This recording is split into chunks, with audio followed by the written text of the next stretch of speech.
memasarkan produk, merancang program marketing, terusnya juga executionnya juga penting, pricing strateginya, analisa marketnya. Jadi not only execution, tapi part aku adalah market research, terusnya juga bikin forecasting, bikin strategi sales, terusnya strategi marketing juga, karena sales marketing itu dua hal yang beda ya. Dan kebetulan aku enhance keduanya, jadi memang perlu ya fokus juga nih untuk bagaimana bikin program, eksekusinya gimana, ningkatin growth sales gimana.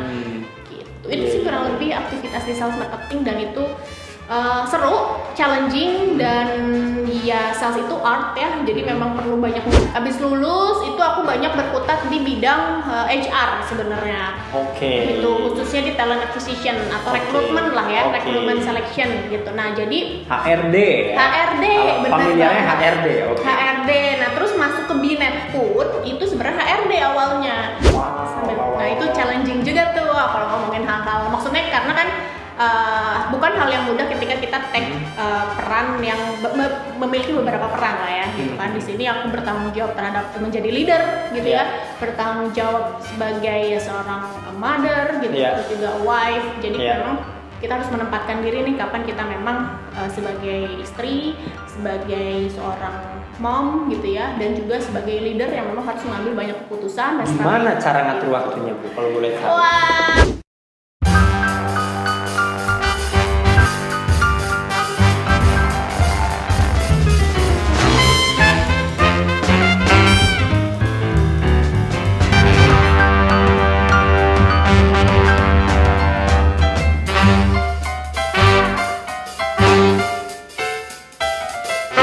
Selamat datang di Binet Talk, Better Internet, Better Life.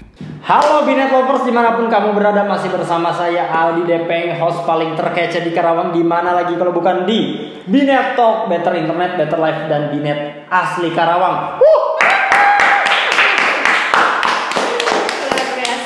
Kalau sudah pakai baju putih seperti ini, artinya Binet Talk series Binet Fighters ya. Jadi Binet Fighters artinya seseorang yang memperjuangkan Binet untuk bisa bermanfaat bagi masyarakat melalui transformasi digital. Luar biasa banget. Dan supaya juga Binet Lovers tahu siapa aja sih orang di balik Binet. Nah, itu dia. Dan mudah-mudahan kita hari ini selalu ada dalam kebahagiaan dan kesehatan ya, amin. Dan luar biasanya hari ini saya ditemani oleh salah satu Binet Fighters kita ya, Dep Head ya, Departemen Head ya, Supervisor Sales and Marketing. Siapa lagi kalau bukan Bu Zulfa Haifa. Bu, gimana kabarnya? Baik, sehat, alhamdulillah. Sekarang lagi bulan puasa nih, syuting. Puasa. Ngomong bentar, saya revisi ya. Tadi kamu bilang Dep Head, terus Supervisor itu gimana? Itu Ya, maksudnya kan Supervisor berarti Dep Head. Oke lah bisa. Dep Head. Ibu puasa? Insya Allah. Alhamdulillah. Syukur, alhamdulillah. Bu Zulfa, ya sebenarnya sudah syuting. Gitu. Cuman ada karena satu dan lain hal, jadi kita retake gitu ya.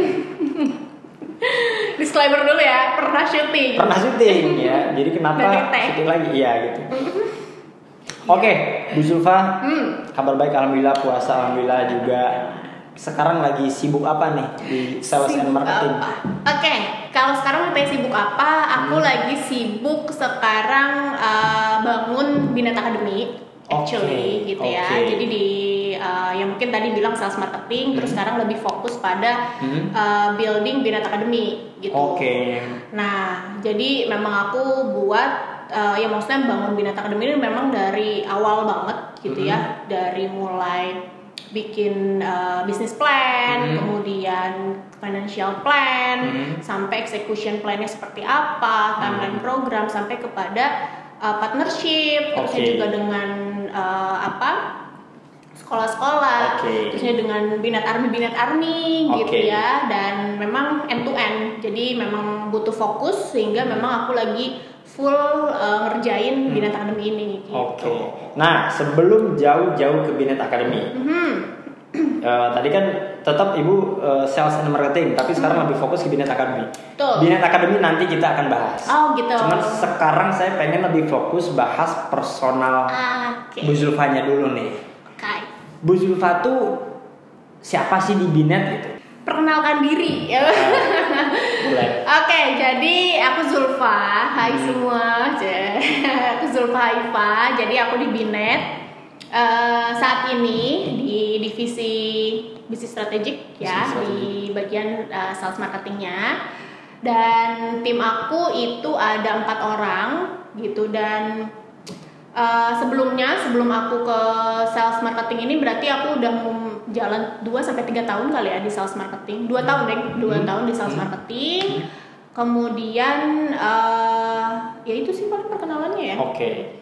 Dan datang ke sini ya jadi ngomongin history. Iya. Maksudnya pertama kali masuk ke Binet tahun 2019. 2019. Iya nggak sih 2019 November awal November. tanggal 1 November. Berarti jadi tahun ini kalau November nih 2023 kalau November berarti jalan 4 tahun. Jalan 4 tahun. Iya, jalan 4 tahun benar. 4 tahun. Jalan 4 tahun gitu, dan memang banyak hal deh yang udah dilalui. Dalam arti sales marketing ini adalah divisi kedua yang udah aku lewatin gitu ya. Sebelumnya memang background aku bukan di sales marketing gitu. Jadi seru deh pokoknya di Binet.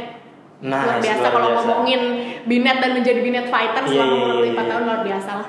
Nah, berarti kan di sales and marketing tugasnya ya memasarkan produk ya. Ya, memasarkan produk, merancang program marketing, terusnya juga executionnya juga penting, pricing strateginya, analisa marketnya. Jadi not only execution, tapi part aku adalah market research, terusnya juga bikin forecasting, bikin strategi sales, terusnya strategi marketing juga, karena sales marketing itu 2 hal yang beda ya. Dan kebetulan aku enhance keduanya, jadi memang perlu ya fokus juga nih untuk bagaimana bikin program, eksekusinya gimana, ningkatin growth sales gimana, gitu. Itu sih kurang lebih aktivitas di sales marketing, dan itu seru, challenging, dan ya sales itu art ya, jadi memang perlu banyak ngulik, perlu banyak hal karena kita berhubungan dengan people, customer behavior yang kita juga harus paham, mereka butuh apa, solusi yang kita bisa berikan apa, personanya itu kayak gimana, itu benar-benar kita harus tahu sehingga kita bisa tepat gitu loh cara komunikasinya, dan kita bisa ngasih solusi yang terbaik dan yang memang dibutuhin sama customer. Luar biasa. Gitu. Jadi simpelnya jualan ya. Jualan simpelnya. Simpelnya jualan tapi produk. Tapi di balik jualan ternyata peluru-peluru. Banyak yang dilakukan sama Bu Zulfa. Riset marketnya segala macam ya ada dilakukan. Dan Bu Zulfa sekarang juga punya tim ya yang eksekusi, misal sales berarti ada ya tim sales ya. Ada yang B2B, ada yang B2C. Ada yang B2B, ada yang B2C. Business to business, ada yang business to customer gitu. Ada yang residensial gitu ya, business to C itu ada yang B2B gitu sebenarnya. Nah, kemarin juga udah ada tuh episode dari Bu Nova. Bu Nova tuh bagian account manager yang fokus pada B2B gitu. Nah, ini ternyata Bu Nova berarti bagian tim dari Bu Zulfa ya. Ada salah satu tim dari Bu Zulfa ya. Nah, itu dia. Berarti Bu Zulfa kurang lebih berkarir ya tahun ini 4 tahun katakan aja. Hampir 4 tahun berkarir di Binet. Dan sudah atasan kali ya. Ya. Sudah jadi atasan lah ya. Ternyata di umur yang cukup muda. Oke. Ya kan? Muda ya? Muda dong. Oke. Umur berapa Bu? Bicara umur nih. Oh iya. 28, udah tua lah. Nah, imak enggak dong. 28 supervisor, di level supervisor kan. Iya. Udah ya, alhamdulillah lah. Alhamdulillah lah. Kamu makasih loh udah membuat saya semangat. Loh, emang serius kan? Supervisor 28 tahun, ya kan? Saya punya kok kenalan supervisor yang sudah ya itu nggak ada salahnya, cuman maksudnya kan di saat orang lain ada yang umur 30, 40 itu tidak salah juga, cuman kan Bu Zulfa sudah ada di level ini di umur 28.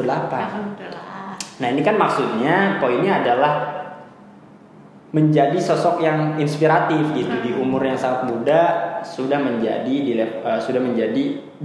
Binet fighters, berkarir di Binet di level supervisor gitu. Nah, sekarang saya pengen bahas latar belakang ibu tuh seperti apa sih sehingga sekarang bisa berkarir di Binet dan sangat konsisten kurang lebih 4 tahun. Perjalanannya gimana sih? Latar Boleh belakang nggak ceritain dari awal?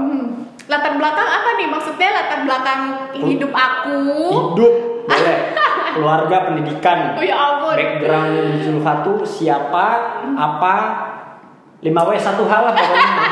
What, when, where, how gitu ya. Oke, kalau ngomongin latar belakang gitu ya, seorang Zulfa Haifa gitu ya, Ceh. Maksudnya ya di umur aku yang sekarang ya 28 tahun gitu ya saat ini. Jadi background edukasi aku sih sebetulnya basic. Tapi ibu kayak 27 bu. Masa? Wih, luar biasa. Ya? Mau buka sama apa nih, Pak? Buka puasa sama apa? Sama banget. Nah, jadi saya umur 28 nih sekarang. Okay. 28 tahun ini ya saat ini ya tadi kan ngomongin pendidikan ya. Background pendidikan aku tadi kalau kita ngomongin sales marketing, background aku sebetulnya dari psikologi. Jadi kemarin lulus aku waktu habis sekolah lanjut psikologi ngambil kampus di Jakarta. Terusnya juga habis lulus itu aku banyak berkutat di bidang HR sebenarnya. Gitu khususnya di talent acquisition atau recruitment lah ya, recruitment selection gitu. Nah, jadi HRD benar. Familiarnya HRD. HRD. Nah, terus masuk ke Binet pun itu sebenarnya HRD awalnya. Jadi sebelum di Binet itu kan aku sempat kerja di consulting gitu ya, di consulting, kemudian sempat di perusahaan properti juga di Jakarta, kemudian moving ke Purwakarta. Moving ke Purwakarta di perusahaan chemical company, itu aku sebagai rekrutmen juga tuh, talent acquisition, dan akhirnya pindah lagi ke sini ke Binet sebagai waktu itu HRD supervisor. Nah, HRD. Tapi kalau di Binet HC namanya ya? Iya, dulu HRD masih. Oh, masih HRD dulu. Dulu HRD. Jadi 1 tahun pertama aku di sini itu masih HRD. Kemudian change lah gitu kan, perubahan tujuan dan juga orientasi goalsnya company juga kan akhirnya berubah lah jadi human capital. Gitu HC, kan. human capital. Jadi HC, jadi setahun pertama kayaknya udah jalan hampir 1,5 tahun aku di HC, moving ke sales marketing. Gitu. Jadi switch karir bener-bener itu life changing sih. Dalam arti kayak aku yang bener-bener dari awal, dalam arti kayak di hidup aku tuh marketing dan jualan itu bukan aku banget gitu, Peng. Jadi kayak gila ini jualan nggak gitu bisa, please gue nggak bisa jualan gitu loh. Dari awal tuh gitu, bahkan saat kuliah pun di saat orang-orang kayaknya pada seneng banget jualan, hobi banget jualan gitu ya, dan aku tuh ngerasa kayak susah banget ya jualan. Bukan susah sih karena belum nyoba kan saat itu, tapi kayak aduh kayaknya nggak gue banget deh gitu kan. Dan sekarang menghadapi hal yang memang nggak kita banget gitu loh, itu jadi hal yang cukup menantang dan ternyata ya falling in love juga nih gitu sama sales marketing. Jadi switch karir di 1,5 tahun pertama dan sampai saat ini di sales marketing kan. Jadi sempat switch karir dan ya ternyata hal yang awalnya kita nggak senengin, bahkan yang kita avoid banget gitu ya, dan ternyata ya ini adalah hal yang harus kita jalani, itu butuh kesiapan diri kan. Makanya ketika ada tawaran itu datang, tawaran dalam arti ada opportunity ya, opportunity untuk opportunity untuk kita level up. Aku bilangnya ini level up karena ini salah satu bidang yang emang di luar bukan bidang aku, jadi kan aku harus banyak belajar, harus banyak ini bukan lagi belajar bahkan karena kan posisi aku udah yang bertanggung jawab atas target, bertanggung jawab atas tujuan dan apa yang memang harus dicapai kan. Jadi memang belajar sambil ya udah nyelam gitu, udah nyemplung sekalian gitu kan. Jadi ya kalau nggak ngelakuin yang terbaik ya gimana, jadi emang harus extra effort. Dan banyak ya beruntungnya memang Pak Roberto CEO kita memang banyak ngasih guidance, banyak ngasih banyak ngasih arahan lah gitu, dalam arti dorongan dan kepercayaan itu sih yang bikin aku kayak oh gue bisa nih gitu kan. Karena hal-hal itu, dorongan itu bahwa memang di sales marketing aku bisa kok gitu kan. Toh juga ya leader aku sangat support dan sangat percaya bahwa aku bisa, jadi ya kenapa enggak gitu. Jadi itu sih challengingnya saat switch career itu sih, pengalaman yang sangat, yang bahkan saat ini sih mungkin akan menjadi pet karir aku ke depan gitu loh. Di momen itu jadi kayak luar biasa. Sudah jadi portofolio ya sales marketing. Portofolio. Karena kan juga pengalamannya SR gitu ya. Background berarti pendidikan psikologi. Psikologi, kalau itu ngomongin pendidikan, ngomongin kerja. Nah kalau ngomongin personal life gitu ya, saat ini aku udah married. Married, aku punya suami yang sangat terus juga hai kalau nonton deh. Terus iya harus dong. Halo suaminya Bu Zulfa. Halo ya.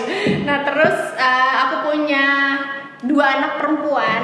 Yang perempuan semua ya? Iya, yang lucu-lucu dan menggemaskan gitu. Masih 3 tahun lah, 3 tahun sama 1,5 tahun. Oh, masih berapa kecil ya? 3 mau 4 tahun, jadi bedanya kayaknya hampir 2 tahun.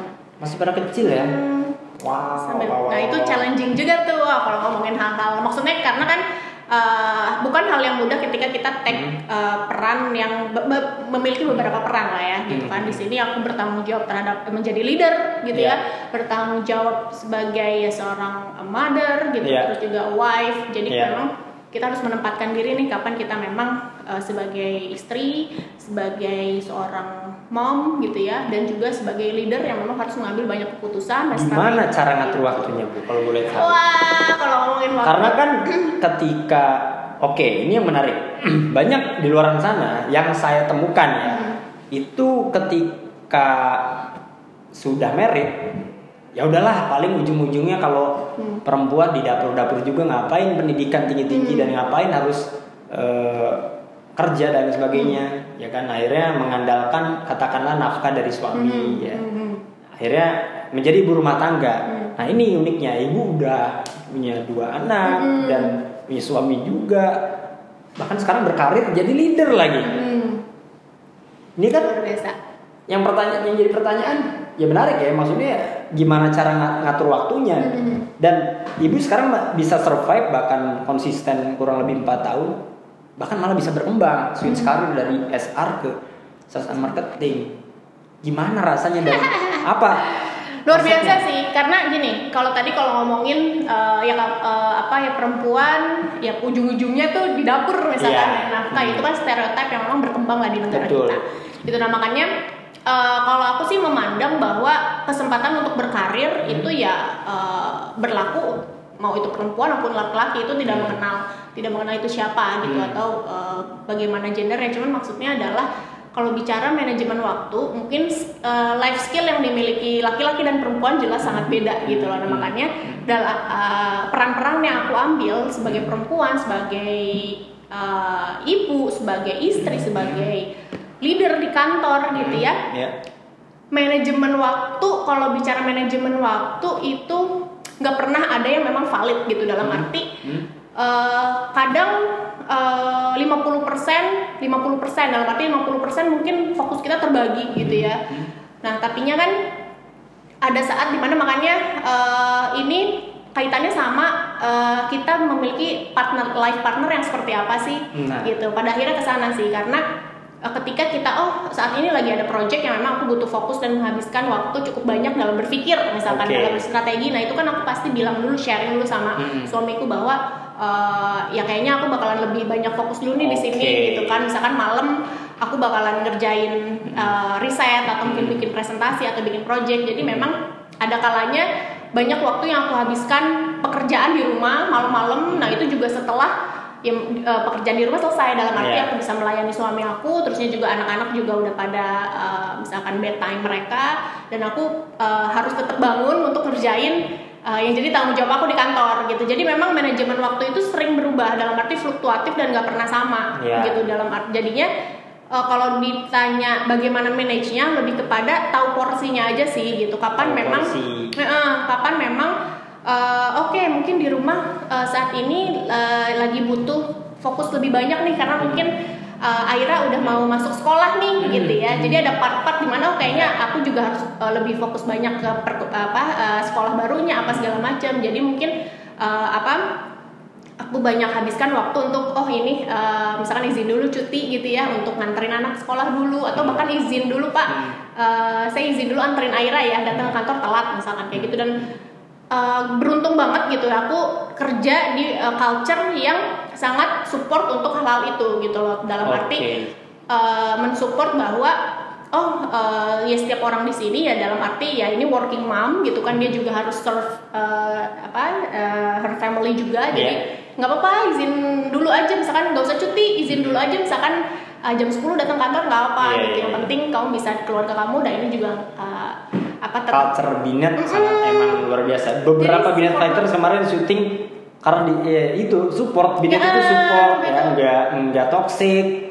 Jadinya as long as itu memang disampaikan bahwa saat bahkan sempat aku izin boleh nggak bawa anak ke kantor gitu kan, waktu itu Aira itu sempat gitu kan, boleh nggak, boleh dong gitu kan. Jadi kayak iya itu juga membuat aku nyaman, dalam arti kayak ternyata untuk bukan jadi halangan sebagai ibu ya tetap berkarir, dalam arti kan karena karir itu adalah hal yang memang aku sukai gitu ya, passion aku di situ juga. Jadi kalau kita bilang aktualisasi diri, mungkin aktualisasi diri aku adalah dengan aku mencurahkan pikiran aku, berkarya gitu, crafting strategi gitu. Jadi kayak itu hal yang seru dan membuat aku fulfill, dan beruntungnya aku punya life partner yang support untuk itu dan bisa sharing bareng dan ya mendukung gitu, as long as memang tanggung jawab peran sebagai istri, sebagai ibu itu juga tetap dijalankan dan nggak mengesampingkan itu. Tapi pernah nggak sih Bu suami ibu ya? Ibu manggilnya apa? Suami ibu? Beb. Oh, masih Beb ya? Beb. Kadang anak aku Aira gitu suka bilang Beb. Salah nih gue manggil Beb. Jadi kadang aku juga manggilnya kayak kan Aira manggilnya Pipa atau Papa gitu, jadi ke Pa. Tapi kan kayak biasanya kan Beb gitu kan. Jadi sekarang akhirnya niru ibunya ya, niru orang tuanya ya. Jadinya aku manggilnya tuh kalau di depan anak-anak ya Pa, Papa, Pipa gitu. Siapa nama anak ibu? Aira sama Arunika. Dua-duanya udah bisa nonton YouTube? Kayaknya enggak deh kalau untuk ini, tapi ntar deh. Kalau YouTube, Aira YouTube Kids. Oh, YouTube Kids. Cuman kalau Arunika enggak, dia belum nonton. Belum nonton. Tadi mau disapa, berarti YouTube Kids. Nanti kalau kamu udah gede, kamu lihat ini ya. Sekarang jangan dulu ya. Nanti kamu suka, lebih senang lagi nonton YouTube-nya. Nonton podcast lagi. Nonton dari Corbusier lagi. Tapi pernah nggak suami ibu yang kayak, Beb, kok kamu kerja mulu sih gitu? Bukan kerja, mau komplain ya jatuhnya ya. Komplain pernah lah. Gitu. Mungkin nggak dalam, bukan dalam arti kan, ya maksudnya kan dengan tugas ibu yang banyak ya sebagai suami istri. Oh iya, sorry, sebagai suami, sebagai istri, sebagai wanita karir juga. Ya, maksudnya kan banyak waktu yang harus ibu lakukan kan. Nah itu ada nggak suami yang sampai komplain? Komplainnya lebih kepada gini, mungkin dia kasihan kali yang ngeliat aku ya, dalam arti jauh nih Purwakarta pulang pergi gitu ya. Biasanya juga Purwakarta. Ya ampun, aku Purwakarta guys. Jadi semangat buat orang-orang yang halo warga Purwakarta. Purwakarta pulang pergi gitu ya. Dan itu juga kadang naik kereta, kadang bawa mobil, kadang nebeng, seringnya nebeng gitu kan. Jadi kayak pakai travel pernah berarti? Pernah pakai travel. Jadi kayak luar biasa dah. Nah, memang komplainnya itu lebih karena mungkin dia kasihan kali ngeliat aku ya. Maksudnya udah jauh pulang pergi gitu, terus malam juga harus bangun, bukan harus bangun, maksudnya ada hal yang memang masih aku kerjain juga gitu. Dan ya komplainnya adalah maksudnya kayak istirahat lah gitu, maksudnya ya itu kerjainnya nanti aja. Lebih kasihan ya. Jadi kayak komplainnya tidur aja gitu loh. Ini kan waktu tidur kamu kan udah pergi, maksudnya pulang malam gitu. Tapi kalau berarti cemburu waktu enggak ya? Cemburu waktu mungkin di beberapa circumstances, maksudnya kayak di beberapa keadaan, di beberapa kondisi dia pernah cemburu, dalam arti ayo dong misalkan karena sempat banget kemarin sebelum bulan puasa kan kita biasanya munggahan ya sekeluarga gitu, misalkan ke suatu tempat lah kemana gitu menginap. Nah kemarin enggak, dan dia udah booking hotel. Kayak iya, dia kan maksudnya kan kita udah janjian hari waktu itu munggahan hari apa ya? Selasa kalau nggak salah. Selasa cuti ya, dari minggu lalu tuh. Iya kita cuti. Oke. Gitu terus pas tahu ternyata aku ada event cukup besar lah kan, itu tingkat Jawa Barat kan. Gitu terus akhirnya aku harus datang nih karena maksudnya ini hal yang memang nggak bisa aku iniin gitu kan. Terus ya udah pulangnya jam berapa, mungkin bisa lah jam 3 aku izin gitu kan, karena kan event siapa tahu bisa lebih cepat. Dan ternyata eventnya siang ke sore, bukan pagi ke siang gitu. Jadinya dan aku nggak tahu kalau dia udah booking hotel gitu. Berarti nggak ngomong juga suami. Nggak ngomong gitu, maksudnya kayak tahu pokoknya kita cuti aja gitu kan. Dan ternyata intinya hari itu aku pulangnya malam juga kan, karena lokasinya di Bekasi waktu itu. Bekasi, jadi kayak nah di situ tuh dia komplain selama hampir 4 tahun ini, komplain agak keras, dalam arti kayak kamu harusnya utamain lah gitu kan, keluarga kan udah dibilang. Berarti pas banget nih ya, baru banget kemarin. Baru banget nih, masih hangat banget maksudnya. Ini dong, maksudnya utamain lah, dalam arti kamu harus tahu prioritasnya yang mana. Kita kan udah janjian kemarin dan itu dalam kondisi aku belum tahu kalau dia udah booking. Aku tahu dia booking itu pas aku cek Traveloganya. Karena kan maksudnya aku iseng-iseng karena Traveloga dia kan nggak tahu deh, pokoknya akun dia tuh kayak bisa lebih murah gitu, nggak ngerti deh. Terus aku cek, ini kan tanggal ini, terus aku tanya, Beb, kamu kemarin ini apa? Udah booking gitu. Udah sih. Ya udah dia diam doang gitu kan, jadi kayak itu baru sih. Jadi itu komplainnya adalah, jadi kayak dari situ aku kayak oke, berarti aku harus benar-benar komit gitu loh bahwa kalau emang kita emang udah ya apa janjian gitu ya atau punya prioritas. Komunikasi juga jadi hal penting ya buat wanita karir ya. Banget. Nah jadi ini buat wanita karir ya, siapa tahu Binet Lovers kamu juga ada yang ya kan pasti nggak tahu nih yang nonton cewek apa cowok kan pasti ada gitu cewek-cewek.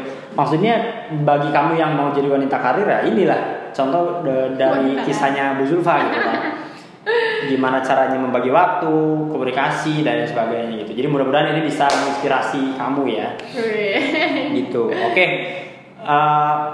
Tapi sejauh ini aman-aman aja ya. Aman dong. Berjalan dengan baik ya walaupun ada rintangan. Pasti ada. Dan pokoknya terhandle dengan baik ya. Selagi itu dari komunikasi. Oke.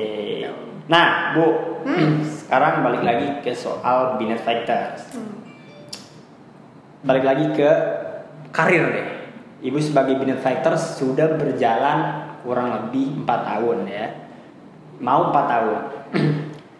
Yang bikin saya penasaran, Ibu background psikologi, masuk ke perusahaan dan berkarir sebagai HR, ya kan? Di sebelumnya berapa perusahaan? 2? 3. Itu HR semua? Iya, rekrutmen pokoknya di ruang lingkupnya HRD semua. HRD semua, ya kan? Masuk Binet juga awalnya HRD.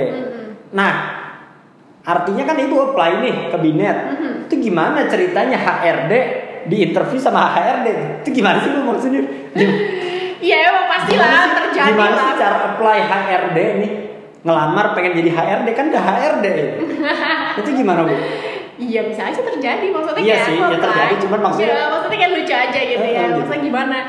Nah sebenarnya waktu aku apply pun ya karena ada opportunity-nya sebagai HRD supervisor saat itu dan aku di interview kebetulan sama Sidik gitu ya dan juga langsung dengan Pak Robertonya langsung sama Pak Robertonya ya sama CEO-nya langsung di interview karena kan di situ kosong lah ya posisi level leadernya jadi langsung dengan Pak Roberto ya itu jadi di situ waktu aku apply wah ini Kerawang nih pertama kali yang aku lihat ini Kerawang dekat aku setidaknya aku bisa apa ya bolak-balik gitu loh nah akhirnya apply aku dipanggil interview dan waktu interview juga memang berapa lama ya kayaknya hampir 1 jam lah ya interview interview langsung sama Pak Roberto sama Pak Sidik juga sama Sidik habis itu setelah itu ya aku kan tanya ya maksudnya kapan nih bisa dapet info lebih lanjut gitu itu wajar dong nanya kan pertanyaan common lah terus kata Pak Roberto sore ini juga bisa katanya gitu kan gitu. Iya gercep banget emang maksudnya kayak sore ini juga nanti keluar hasilnya kayak gitu kan nah sebelum aku masuk Binet berarti itu 1 hari doang? Ya sore ini maksudnya pas besokannya aku follow up gitu kan aku konfirmasi ternyata memang ya keterima dan lain-lain hal lah. Kemarin tuh siapa ya 2 minggu Bu ada gitu. Binet Fighters juga gitu kan berarti macam-macam dan apa waktu itu pas aku nyari tahu Binet pun kayak di LinkedIn kan belum banyak orang pakai LinkedIn saat itu maksudnya Binet Fighter saat itu belum banyak pakai LinkedIn jadi aku agak kesulitan tuh nyari orang-orang di Binet atau PT One Internet Nusantara itu udah berapa banyak sih karena kan aku terbiasa untuk kalau apply pasti nyari tahu dulu dong perusahaannya siapa ownernya atau mungkin nanti aku akan berhadapan dengan siapa terus tanggung jawab aku kayak gimana itu kan biasa lah aku lakukan nah terus pas aku cari kok sedikit banget adapun Pak Roberto itu juga LinkedIn-nya kayaknya nggak keurus gitu jadi kayak oh ini tuh bentar ya kayaknya ini namanya kan kayak nama asing ya maksudnya pas tahu oh dia kan di LinkedIn tuh ada tuh detail. Oh masih muda ya ternyata. Gitu. Kayaknya ini memang company yang growing gitu. Karena aku makin interest tuh karena kan aku udah menyimpulkan bahwa kayak ini company yang growing karena ownernya juga kan maksudnya masih muda lah ya gitu kan. Jadi aku melihat bahwa aku bisa banyak berkontribusi tuh. Aku bisa banyak memberikan ide-ide yang aku punya gitu. Jadi aku punya kebebasan untuk berkreativitas lah, jadi aku banyak interest. Jadi sebelum apply itu opportunity yang aku lihat. Jadi kayak dari company yang ini growing gitu kan, terus juga foundernya juga kayak ini juga masih muda dan kayaknya memang lagi mau ngembangin gitu loh, karena kan gak banyak orang ada kan di LinkedIn kan. Biasanya kalau udah level-level company yang memang udah cukup mature kan kayaknya orang pada pakai LinkedIn gitu ya. Nah, sekarang kan belum pada aware sama LinkedIn. Jadi aku melihat di situ opportunity aku bisa banyak berkreasi. Berarti tahu Binet dari LinkedIn tuh ya Bu ya? Awalnya LinkedIn, ya pasti websitenya dulu, tapi aku langsung jump to LinkedIn ngelihat founder ya di situ. Tuh kayak ada udah attractiveness di situ. Iya. Dan akhirnya meminang Binet lah ya. Binet meminang aku dong, kembali ya sama-sama lah ya. Maksudnya ibu apply kan, maksudnya memilih Binet untuk bisa berkarir kan. Tempat untuk bisa berkarir. Dan memang tadi kalau kamu nanya gimana sih HRD ketemu HRD gitu ya, karena aku ketemu langsung sama Sidik notabene HRD kan saat itu. Jadi kayak yang memang ya pertanyaan-pertanyaan juga udah aku expect sebenarnya. Maksudnya kayak tapi kan kadang kan HRD di background ini. Maksudnya kayak tapi kadang apa yang kita bisa jawab on plan gitu ya, direncanakan dengan kita langsung itu kan dipengaruhi sama mental, kondisi mood kita. Jadi kadang jawaban-jawaban aku juga merasa tidak optimal juga gitu.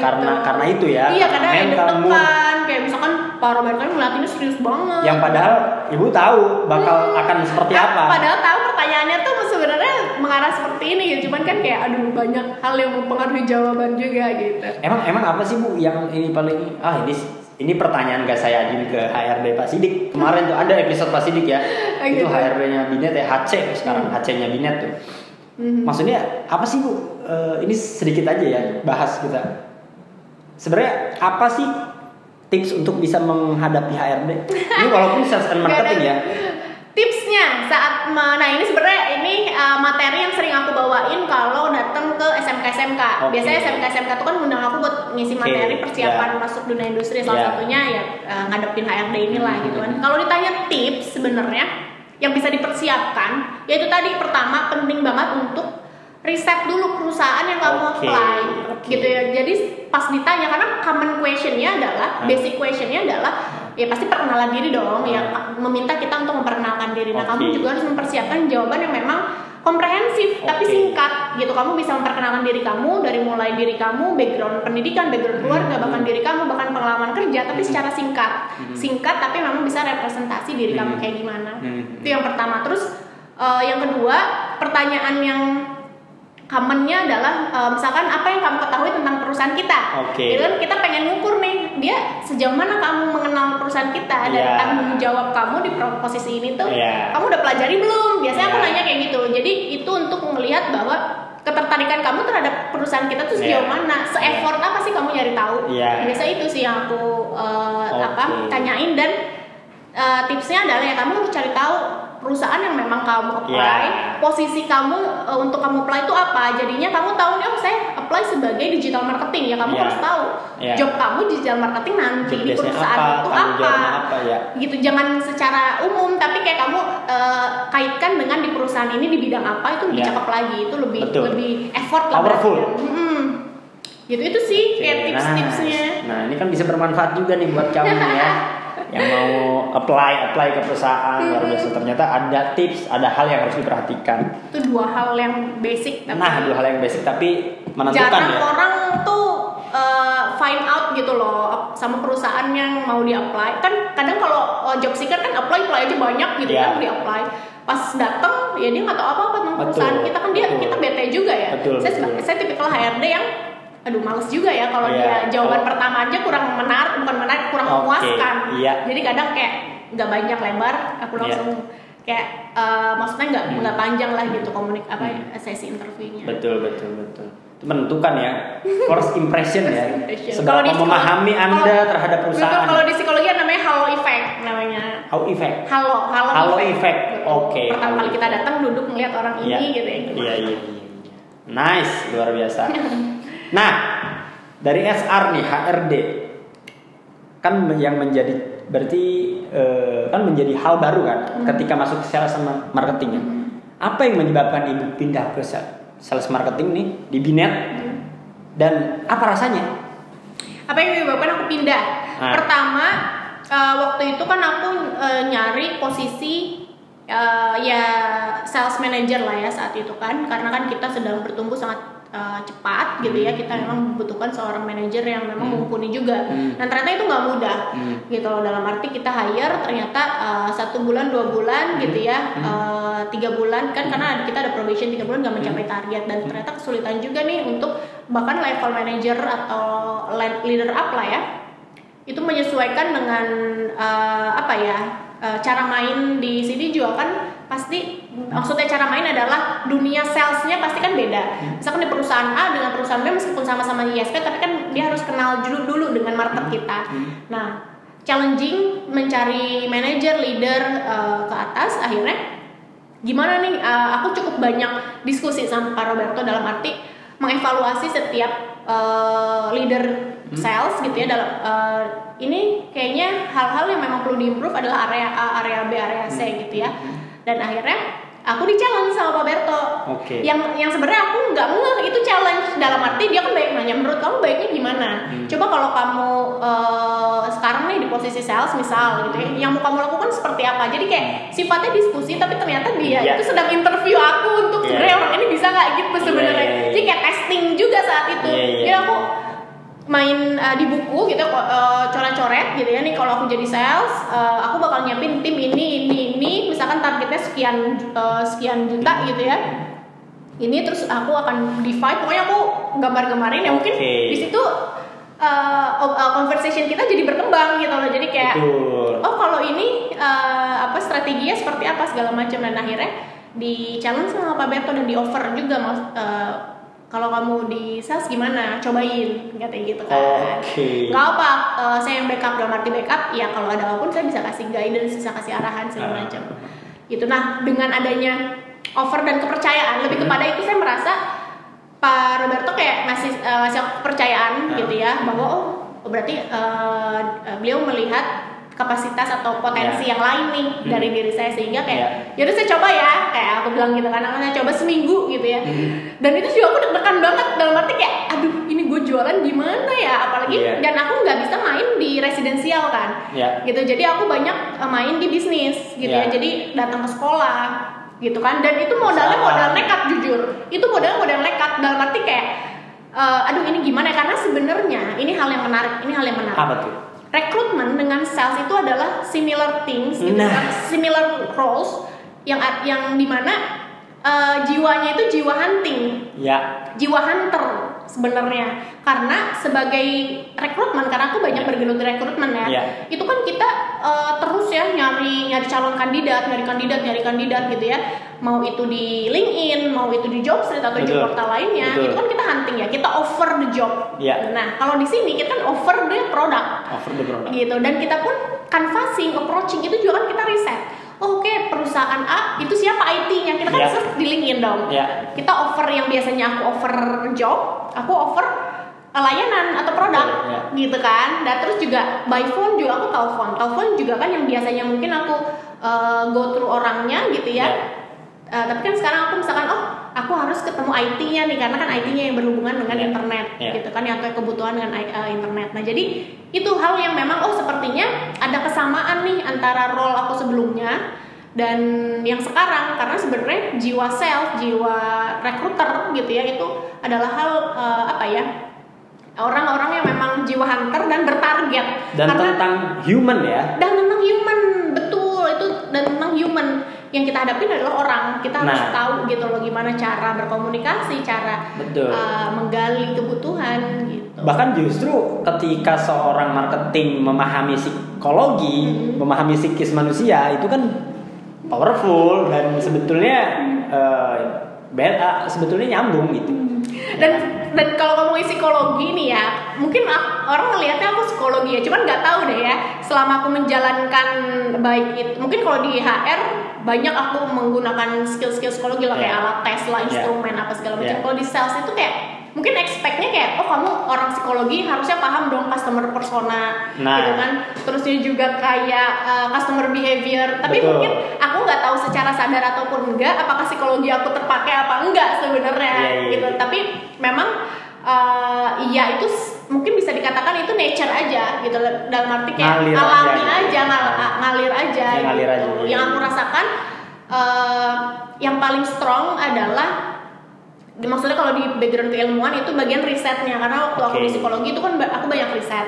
Nah di sini aku juga banyak riset, dan mungkin dari sisi yaitu behavior customer itu mungkin bisa aku define dan lain-lain. Jadi memang human di mana ada manusia ya pasti itu psikologi itu kita pasti bekerja. Iya. Luar biasa, dan tepuk tangan buat juga. Kalau aus gak bisa minum ya mah. Boleh Bu, minum dulu. Kosong ya ini guys. Kosong. Oke, Bu. Hal yang paling challenging berarti dari sekian banyak, sebenarnya apa sih satu aja paling challenging jadi Binet Fighter? Yang menantang, yang paling menantang. Apakah switch dari HRD ke sales and marketing? Enggak sih, itu bukan hal yang paling menantang. Hal yang paling menantang adalah kalau bagi aku saat mengambil keputusan. Itu sih yang paling menantang sih. Pengambilan keputusan, karena aku selalu dihadapkan dengan pilihan-pilihan gitu ya, baik itu pilihan, maksudnya keputusan-keputusan strategis lah ya, yang memang yang memang aku yang harus memutuskan. Betul. Dan aku tuh harus mempertimbangkan kebijakannya ada di Ibu nih untuk memilih salah satu. Impactnya apa gitu ya, apa segala macam, dan aku harus siap terhadap impact itu. Betul. Mau itu aku saat aku di HRD, karena kan itu kaitannya ketika membuat kebijakan, orang kan pada kontra dong, misal kalau memang karena kan kebijakan khawatirnya itu kontra. Khawatirnya ketika saya memutuskan ini karyawan akhirnya takutnya kontra terhadap apa yang Ibu putuskan. Dan waktu di sales marketing juga sama nih, banyak keputusan-keputusan yang sifatnya kalau memang merugikan gimana, merugikan perusahaan gitu kan. Nah, makanya itu challenging karena aku kan tipikal pada awalnya. Nah ini juga nih, ini karena aku kayaknya bertumbuh di sini juga deh. Dalam arti ketika aku masuk ke Binet itu kan aku tipikal yang kayak, kalau aku nggak mau people pleaser lah, salah satu orang yang memang ingin menyenangkan semua orang. Aku nggak mau punya konflik dengan siapapun, gitu kan. Tapi pada kenyataannya kita ada diposisikan atau bertanggung jawab atas hal-hal yang memang orang-orang mungkin bisa kontra dengan kita karena keputusan-keputusan yang kita ambil. Gitu, makanya itu yang kenapa challenging, karena itu kontra dengan diri aku gitu. Paham. Jadi leader nih, misalkan ada tim yang memang berkeluh kesah misalkan segala macam. Satu sisi aku harus berdiri di di kebijakan perusahaan gitu ya. Satu sisi aku juga memang harus bisa posisikan sebagai tim seperti apa, mendukung mereka gitu. Jadi itu yang challengingnya kadang. Seringnya jadi seringnya jadi kayak aduh sorry, dalam hati itu kayak aduh ini orang gue pasti nggak disukai nih abis ini nih. Gue pasti banyak yang benci nih abis ini. Tapi kayak by the times kayak hal itu kayak udah yang gitu. Paham. Challengingnya kayaknya momen itu deh kayak kalau aku ya. Betul. Saya juga sepertinya seperti itu sih. Maksudnya siapa sih orang yang nggak mau pengen semuanya baik-baik aja? Tapi kan ketika ada di posisi Ibu yang harus memutuskan sesuatu, ya kan, kebijakan-kebijakan yang emang Ibu harus buat, khawatirnya orang ada yang nggak suka gitu kan. Padahal ini buat kebaikan kita semua loh gitu kan. Oke, I see. Hal yang paling berkesan apa di Binet? Tadi kan yang challenging nih. Sekarang yang paling berkesan. Berkesan dalam arti di sini yang membuat aku bener-bener Yang hal yang nggak bisa dilupain dari Binet, yang Ibu belum pernah rasakan di perusahaan sebelumnya atau bahkan di luar Binet. Dalam hal apa yang paling berkesan di Binet itu adalah mengenal langsung Pak Roberto. Itu paling berkesan buat saya karena apa? Saya langsung bagi saya itu adalah sebuah privilege ya untuk bisa under founder gitu ya. Jadi kayak hal itu membuat aku banyak hal yang aku dapatkan dari sisi leadershipnya, bagaimana beliau memutuskan sebuah atau mengambil keputusan, bagaimana berstrategi, bahkan pola pikirnya seperti apa itu aku bisa adopt gitu, aku bisa adopsi. Jadinya kayak itu hal yang paling mengesankan buat aku, dan diberikan diberikan ruang untuk sebebas-bebasnya kita berkarya gitu atau berkreativitas. Itu sih yang memang nggak aku dapatkan dimanapun. Dan secara personal Pak Roberto itu kan sangat mendorong kita untuk tumbuh banget gitu ya, mengajak kita untuk berkembang, untuk tumbuh bareng. Jadi kayak hal itu yang mungkin sampai saat ini yang paling banyak memberikan dampak perubahan apapun gitu ya, dari sisi karir, life. Ya mungkin Pak Roberto banyak memberikan advice dan arahan-arahan gitu. Itu yang memang benar-benar aku grateful masuk Binet dan langsung bertemu dengan foundernya, langsung berada di bawah kepemimpinan beliau gitu ya. Yang mana kalau di perusahaan lain ketemu founder kayaknya harus berlapis-lapis gitu ya. Dan sekarang ada opportunity yang gak akan mungkin aku lewatkan gitu. Jadi kayak itu grateful, dan itu yang paling berkesan dan luar biasa sih.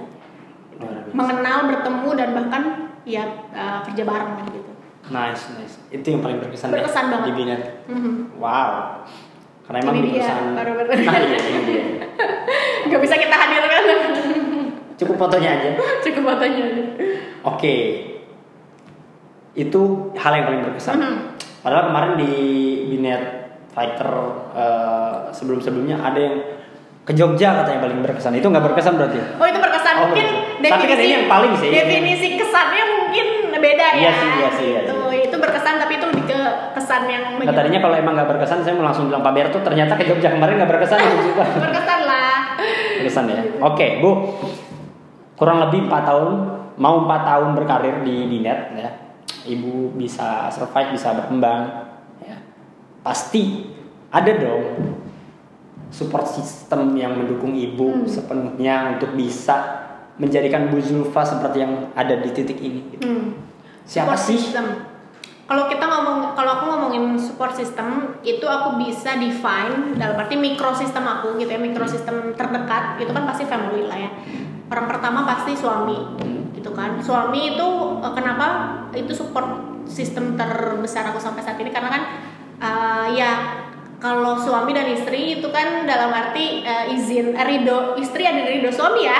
Gitu. Jadi dengan beliau mengizinkan saya untuk bekerja, berkarir, terus meraih apa yang mama aku cita-citakan, aku mimpi-mimpikan, itu adalah hal yang memang dukungan terbesar lah gitu kan, yang aku dapatkan dan aku sangat syukuri gitu ya. Jadi memang yang pertama adalah suamiku, dan ya pasti anak-anakku di rumah gitu kan, yang mood booster gitu kan, dan setiap hari ya dengan celotehan mereka gitu kan, bercanda-candanya seru banget gitu, lucu-lucu banget ya. Itu hal yang memang membuat energi aku kembali full gitu. Itu mikrosistem yang memang paling aku syukuri dan yang aku miliki sekarang.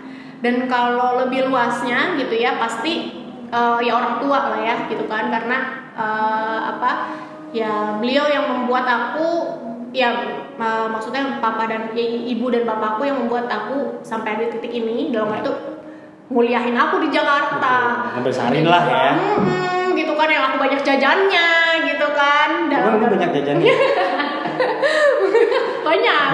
banyak jajan. Maksudnya ibu aku yang pusing banget gitu kalau ngasih duit jajan. Maksudnya kayak hal-hal seperti itu lah yang mendukung aku terus berkarir gitu kan. Bahkan kalau bisa ya terus lah, maksudnya dengan menikah jangan sampai mengubur lah mimpi-mimpi kamu gitu kan. Makanya izin suami itu penting, dan itu support terbesar aku, dan aku akan benar-benar ya jaga lah ya gitu ya, kepercayaan itu. Nah terus ya selain orang tua ya pasti ya kalau di office gitu ya, dari karir atau ya karir life ya pasti ya Pak Roberto sendiri gitu kan. Balik lagi itu paling mengesankan bagi hidup aku karena dia yang banyak memberikan arahan, bimbingan gitu, dan memang banyak memberikan masukan-masukan apa segala macem. Dan ya itu sih paling ya. Dan mungkin tim pasti, karena tanpa tim ya nggak akan bisa sampai ke goals yang kita udah di titik ini gitu sih. Ngomong-ngomong apa Bu?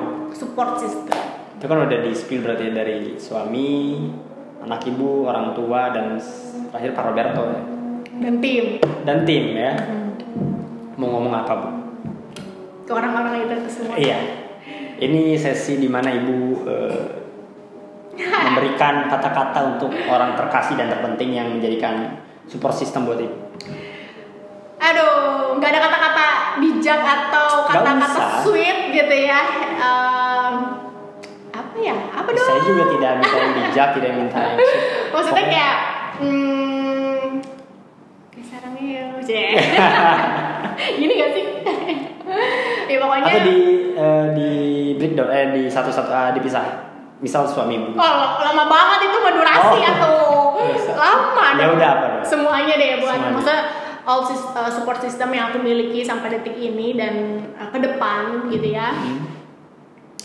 Ya thank you banyak ya pastilah gitu kan. Terima kasih banyak untuk apa ya, dukungan yang tanpa henti gitu ya, kasih sayang dan cinta yang tak terbatas gitu. Jadi untuk selalu dukung, selalu percaya akan kemampuan aku, percaya akan ya Zulfa gitu ya seperti ini gitu, selalu menerima itu. Terima kasih banyak. Dan apa ya, itu sangat berarti sih, segala support, segala cinta, kasih sayang dan juga semangat yang gak pernah putus gitu ya, yang selalu diberikan. Dan terakhir ya apa ya, ya masukan-masukan yang selalu diberikan itu juga yang membuat aku terus moving forward, dalam arti kayak terus berjalan maju. Dan apa ya,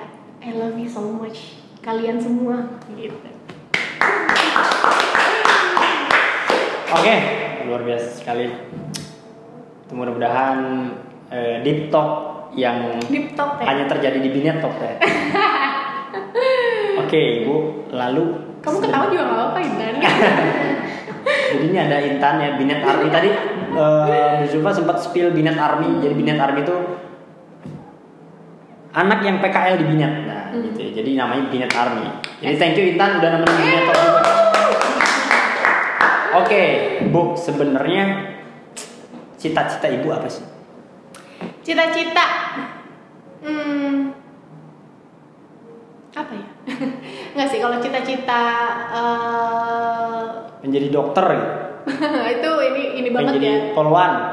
Enggak, itu dulu kayaknya dokter ya. Dulu menggebu-gebu banget gitu jadi dokter. Tapi untuk saat ini, sampai saat ini aku menyadari bahwa apapun profesi aku, apapun yang aku jalani, aku ingin memberikan diri aku ini bisa memberikan banyak manfaat buat orang-orang, bisa berdampak pada orang-orang lebih banyak gitu. Jadi apa yang aku miliki, apa ilmu aku, kapasitas atau kapabilitas aku, itu aku bisa bagikan ke orang-orang dan orang-orang bisa merasakan atas kehadiran aku gitu. Itu sih. Jadi atas apa yang aku lakukan sekarang ya harapannya banyak orang memang mendapatkan manfaat dan impact atas kehadiran aku gitu. Itu sih. Itu kayaknya apa ya, cita-cita yang bener-bener ya yang memang dari diri aku banget gitu.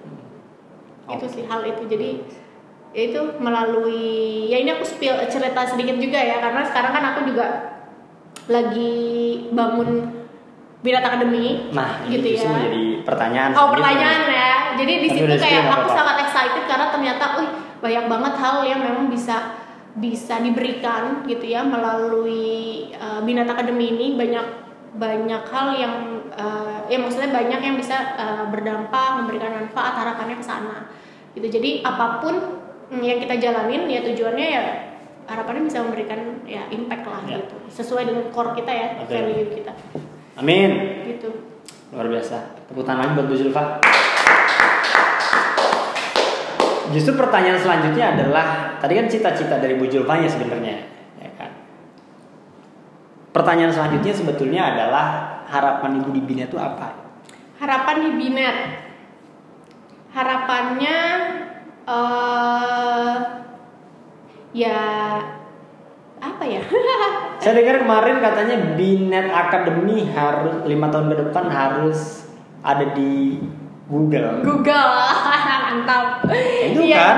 Iya dong, itu ambisi Zulfa Haifah, Cek. Coba sedikit spill Bu, apa sih Binet Academy? Nah, ini deh baru kita bahas. Baru masuk section Binat Academy. Jadi Binet Academy itu ya kita bergerak di bidang pendidikan, pelatihan gitu ya. Jadi saat ini kita bekerja sama dengan dengan SMK gitu ya untuk memberikan pembelajaran yang dibutuhkan di dunia kerja atau di dunia industri itu seperti apa sih gitu kan. Jadi memang pembelajaran dan pelatihan yang kita berikan juga based on kurikulum industri punya gitu ya. Jadi harapannya anak-anak siswa yang tergabung di Binet Academy ini setelah lulus nanti memang mereka bisa lebih siap untuk masuk dunia kerja dan juga lebih mampu beradaptasi gitu ya, karena kita sudah memperkenalkan dunia kerja itu seperti apa, bahkan dari mulai pembelajarannya, PKL-nya gitu ya sampai ke lulus gitu. Jadi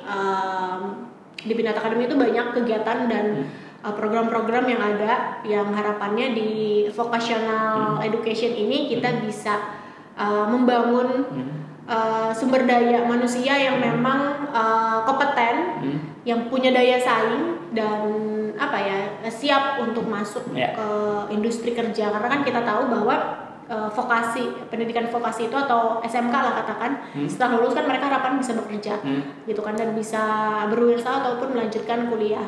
Nah tapi mungkin kita melihat bahwa problematikanya banyak lulusan-lulusan bahkan kontribusi pengangguran itu kan banyak dikontribusi oleh SMK ini kan. Nah makanya kita ingin memberikan solusi untuk bisa meminimalisir, menekan angka pengangguran dengan memberikan pelatihan ini nih gitu ya, kesiapan kerja, terusnya knowledge, skill set yang memang dibutuhkan. Jadi once mereka memang lulus, apply ke sebuah perusahaan yang memang mereka punya portofolio, punya kesiapan mental, mumpuni, itu yang sedang kita persiapkan sebenarnya di Binet Academy.